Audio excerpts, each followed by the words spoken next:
I'm going to do the flight test right now. I'm connected to my mission planner using the Wi-Fi telemetry, as you can see. So I'm going to take off right now in the altitude hold mode, and I'll show you that in case of geofence breach, the RTL mode will be initiated and the vehicle will be returning to home automatically. After that, I will be taking off in the loiter mode, flying the loiter mode, and then return to home manually, either manually or by RTL. So let's record a video. Hold the camera, come right, stay here. Okay, so I'm taking off the vehicle, ready to take off the vehicle. Don't zoom while recording. So I'm arming the vehicle. Currently it's in the altitude hold mode. Yes, I'm arming the vehicle. The vehicle has been armed. So ready for takeoff.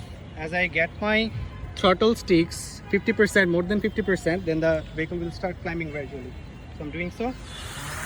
As you can see that the vehicle has climbed, but it will not climb more than 15 meters due to the geofence bridge.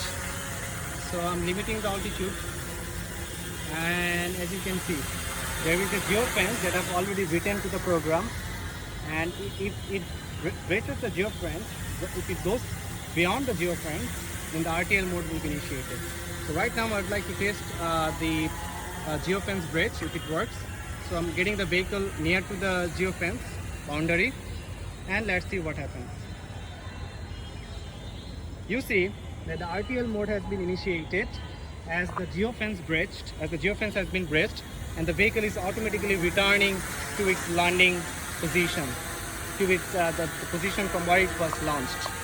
So it's climbing to the RTL altitude, which is 7 meters, and then it should be initiating the descent phase, as you can see. So as you can see, the battery alarm has gone up. It means that I have reached already 3.7 volts, maybe for a cell.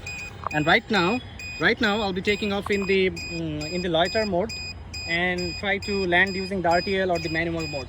So I'm going to take off in the loiter mode right now. That will be holding both the position as well as the altitude. So the mode has been set to loiter, and I'm taking off the vehicle, arming the vehicle. The vehicle has been armed. The mode is loiter. The geofence is also enabled. So I'm trying to take off in the loiter mode, and as you can see that the vehicle has taken off. But right now, if I go near to the geofence boundary, then the RTL mode won't be initiated. Rather, the motion will be blocked. It won't accept any control from the stick. As you can see, I'm trying to go forward, but the vehicle is not going forward. The reason is geofence bridge.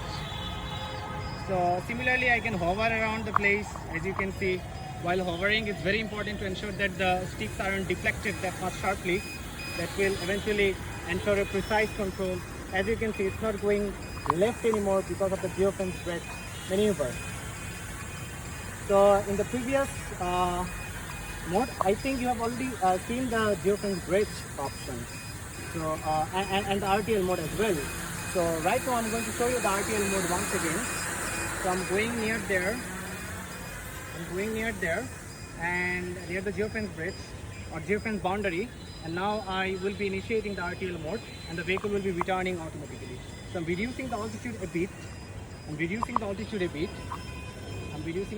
bit. And from there, okay, I'm trying to adjust to here. Yes, from there I'm initiating the RTL mode. And yes, the RTL mode has been initiated. The vehicle will be climbing to its RTL altitude, which is 7 meters, and then initiate its navigation all its way back to the launch position. And as you can see, it will be hovering at the launch position for around 5 seconds, and then begin the descent phase. As you can see that it has begun the descent phase. The vehicle is gradually coming down. It's gradually reducing its altitude. And it has landed.